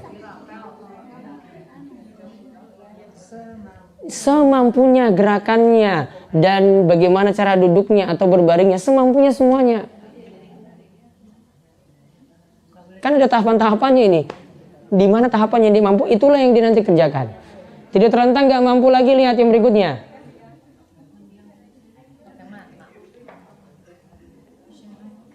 Kalau tidak mampu lagi dengan tidur terlentang, maka memberi isyarat dengan kepala. Bukan kepala saja yang gerak. Sujud nanti diusahakan lebih rendah daripada rukuk. Maaf, ini wajib bagi orang sakit. Ini maksudnya gerakan rukuk dan sujudnya. Wajib untuk rukuk dan sujud untuk dibedakan dengan berdiri. Kalau nggak mampu ya sudah dengan isyarat kepala. Kepalanya yang mangguk-mangguk aja. Ini bukan gantikan dari tidur terlentang tadi ya. Namun untuk gerakan rukuk dan sujudnya bisa dengan memberi isyarat dengan kepala. Jadi ingat ya, sujud diusahakan lebih rendah daripada rukuk. Ini berdirinya gini, rukuknya turun gini, sujudnya lebih lagi. Pakaian yang dipakai Pak Ustaz harus selimut atau misalnya harus pakai mukena lagi misalnya gitu. Yang penting tutup aurat. Kalau kakinya belum tertutup, maka ambil sarung atau ada selimut, pakai tutup kaki. Tapi ingat harus tertutup, jangan terlihat.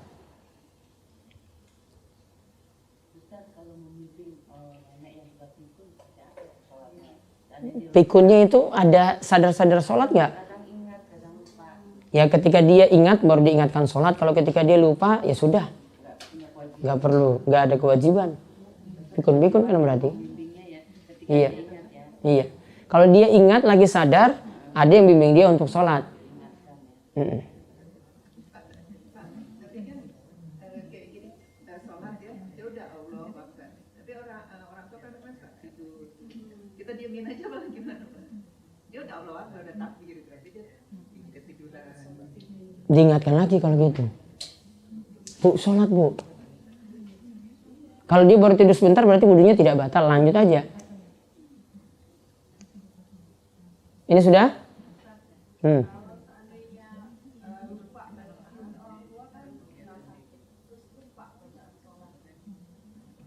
Berarti semua blank gitu, nggak ada yang hafal bacaannya.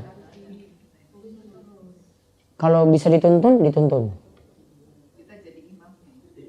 Bisa juga jadi imamnya. Karena nanti kalau imam, bacaan imam itu sama dengan bacaan makmum. Kecuali untuk bacaan-bacaan yang lain yang semampu dia bacanya seperti apa. Kalau sudah blank seperti itu ya mampunya dia aja, yang penting dia sholat.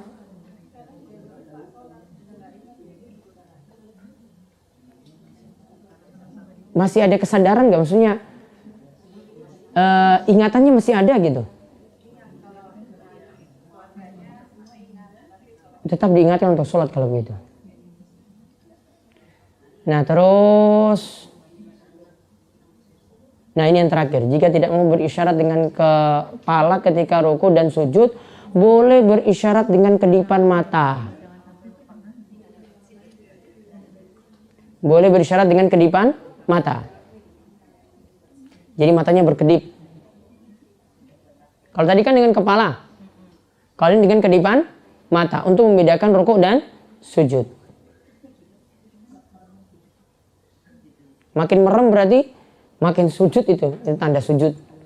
Kalau meremnya biasa ruku, merem lagi sujud. Yang penting dengan kedipan mata.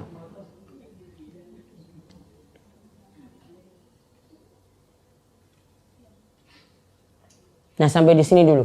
Ini belum selesai. Karena yang puasanya belum, sampai ada pembahasan-pembahasan tambahan lagi. Ada yang tanyakan lagi?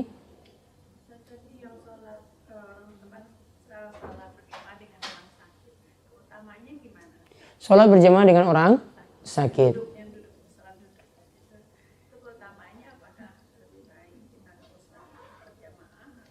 Sebenarnya kalau untuk wanita ini apa? Untuk pria?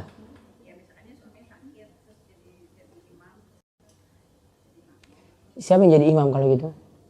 Suami sakit, suami yang jadi imam. Sholatnya sambil duduk. Boleh ikuti suami ketika itu. Biar suaminya dapat pahala berjamaah, ibunya atau istrinya nemani suami berjamaah. Dapat keutamaan juga. Lebih baik berjamaah ketika itu.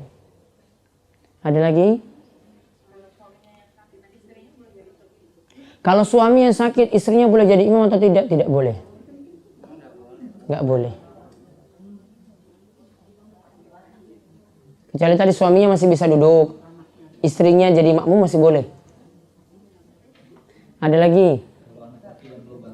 Anak laki yang belum balik, tapi sudah tamyiz, jadi imam boleh. Anaknya belum balik, belum dewasa, namun sudah bisa baca Al-Quran, sudah bisa baca surat pendek, boleh nggak jadi imam? Tetap boleh jadi imam. Karena syarat jadi imam tamyiz. Ada lagi? Keutamaan sholat berjamaah 27 derajat ya. Tapi kalau kita perempuan kan lebih baik di rumah ya. Gimana itu dengan mengurangi kebiasaan berjamaah? Bisa kita ngajak pembantu, kita ajak sholat bareng. Supaya ada. Nah, ibu-ibu ini perlu paham, ini ditanya ibu-ibu itu mesti berjamaah atau tidak, ya kan? Nah, apakah pahalanya itu nanti sama biar dapat 27 derajat itu harus berjamaah? Jawabannya, ibu-ibu sholat sendirian pun sudah dapat lebih daripada 27 derajat.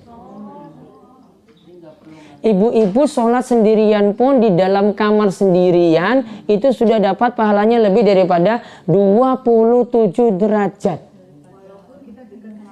Walaupun dekat 5 langkah ke masjid. Lebih baik di rumah. Ada hadis dari Ummu Humaid, ada hadis dari beberapa sahabat yang lainnya. Sahabat ini ingin sholat di masjid Nabi SAW, di belakang Nabi SAW. Sholat di masjid Nabi, Masjid Nabawi, berapa kali pahalanya? Masjidil Haram berapa kali? 100.000. Masjid Nabawi? 1.000. Masjidil Aqsa? Separuh dari Masjid Nabawi. 500. Ya. Dia minta sholat di masjid Nabi SAW. Nabi katakan padanya, kamu sholat di kalangan orang Arab itu ada rumah, ada kamar lagi dalamnya, ada kamar yang paling kecil lagi dalamnya. Nabi katakan kamu sholat di kamar yang paling kecil itu lebih bagus daripada kamu sholat di luar, misalnya di ruang tamu. Kamu sholat di situ lebih baik lagi daripada engkau sholat di masjid kampungmu. Dan kamu sholat di masjid kampungmu masih lebih baik daripada engkau sholat di masjidku yang pahalanya 1000 kali tadi. Nabi katakan seperti itu. Berarti sholat di dalam kamar sudah lebih daripada sholat di Masjid Nabawi. Kalau di sana. Kalau di sini berarti 27 derajat tadi sudah dia dapat lebih. Sudah? Berarti perlu nggak wanita berjamaah? Tidak. Sendirian di dalam kamar, pahalanya sudah lebih daripada 27 derajat. Walaupun di rumah ada beberapa anak perempuan, ibu sendiri pun dapat lebih daripada 27 derajat, berjamaah pun dapat itu juga. Sama.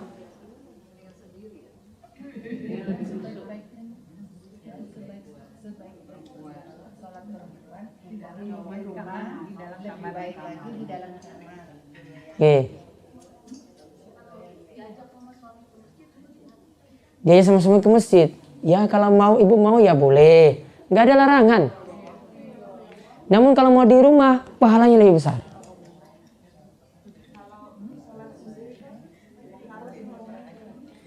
Kalau sholat sendiri tidak.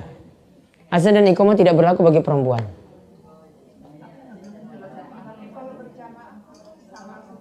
Baiknya tidak. Tidak perlu. Ya. Tidak perlu. Anaknya balik usia berapa? Masih kecil. Suka bercanda-bercanda gitu kan niatnya, tapi ingin berjamaah dengan mengajarkannya berjamaah gitu. Nah, kita niatnya sholat Bisa baca Al-Fatihah anak itu? bisa. Surat pendek bisa? Gerakan-gerakannya sudah benar? Baca-bacaannya bisa? Bisa. Boleh. Jadi kita niatnya imam, sebagai imam. Oh, anak yang jadi makmum berarti? Enggak, jadi gini, kita akan menjadi imamnya. Cuman anak kita tuh masih suka bercanda-bercanda gitu, tapi saya ingin mengajarkan dia untuk sholat berjamaah. Masih boleh, Bu. Saya sebagai niatnya imam atau salah satu hari sendiri gitu. Ibu niat sholat sendiri saja. Nanti dia tinggal ikuti. Gitu. Kalau sama suami, nanti suami niatkan sholat berjamaah. Ada lagi? Yang di belakang? Ya.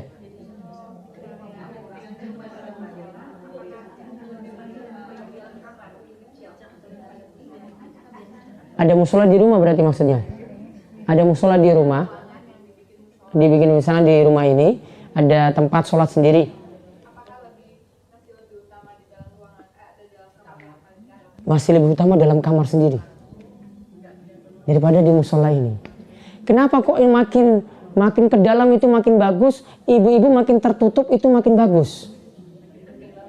Ya makin tertutup itu makin bagus. Jadi sepi sendirian di kamar sendiri lebih bagus daripada di ruang tamu, daripada di musolanya sendiri. Namun mau sholat situ juga nggak masalah. Walaupun rumahnya nggak ramai, dalam kamar lebih utama.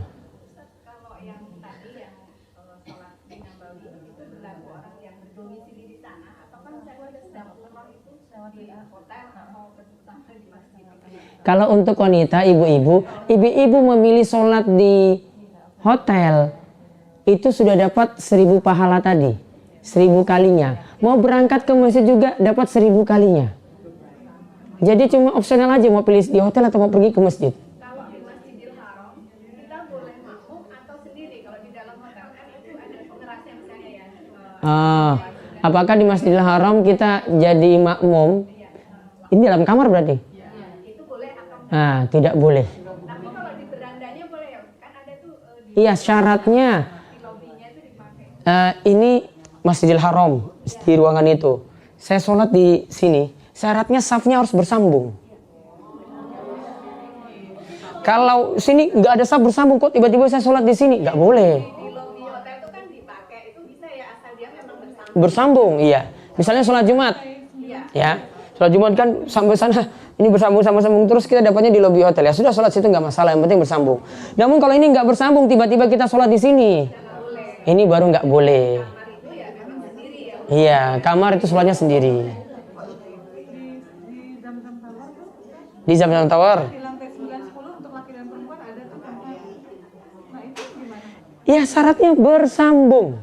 Kita bersama dengan jemaah yang lain tidak bisa. Bersambung dengan dari jamaah dari Masjidil Haram itu nyambung terus sampai ke situ.